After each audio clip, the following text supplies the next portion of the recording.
I have Minnesota.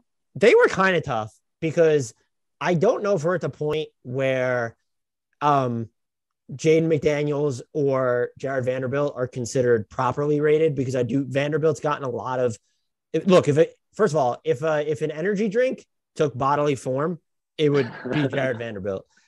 But I feel like he's gotten a lot of praise for his defensive energy this year and being recognized as one of the best contracts in the NBA. The fact that they were able to get him that cheaply. So I'm going to settle on Jaden McDaniels because I feel like he's gotten less love this year since it turns out, oh, hey, he's not going to shoot 40% from three on a ton of volume. And so you look at him on offense and you're like, yeah, there's stuff that he can do on drives and when he gets to the basket, but how often is he actually going to do that? 31.3% on mediocre volume of threes is definitely a concern. Still, and I'll get to his defense in a minute, 58.2% on twos. And there's a little bit more directionality to what he does inside the arc than I think there was last year, where it's, yeah, he's still going to be at his best when he can make the straight line beeline towards the basket, but he can still sort of navigate the floor in more complex fashion than that. And then you look at what he does on defense as a 21-year-old, he can be stifling. And then there's just the way he moves is like a blur. And it's not a blur in the sense of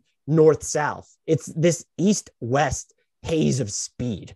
And he is, I would say, defensively invigorating to where I don't know if he can ever be, he's not going to be in the same conversations as like a Matisse Thybulle all the time. And I'm not even talking about in terms of disruption, but of the scope of assignments necessarily that he covers.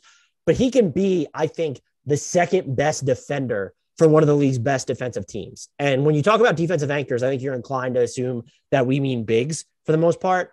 Other people have said this, but like when you look at a Mikal Bridges, I think there's proof that, yeah, you can build a defense around like what a perimeter guy does, or even in certain lineups, like where Giannis isn't on the court this season, like you can build a defense around Drew Holiday type players.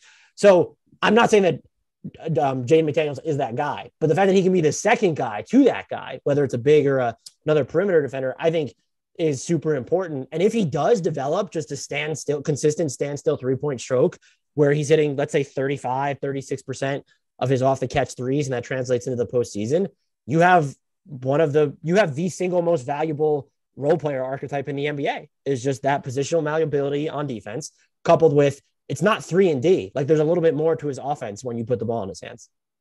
Yeah, I like that. I would have gone Vanderbilt just because I still think that unless you're watching a lot of Wolves games, you don't really appreciate like just how incredibly frenetic and nonstop his activity is, which like McDaniels has a similar value because the theory for me of this team was always going to be like, man, if you're going to play Towns and Russell and Edwards, you better have two just lights out energy, dirty work, defensive guys out there. And they do like, and that's, I mean, the Stars are the reason the Wolves are good, but they've got the right to kind of unsung type of defense first guys mixed into that unit. So I think I like Vanderbilt just because of he's always cranked to 11. Cocaine incarnate. Like, fun to watch. Yeah, he's nuts. It's crazy. Whatever you want to call it. Watch the Timberwolves just for him because he's a lot of fun.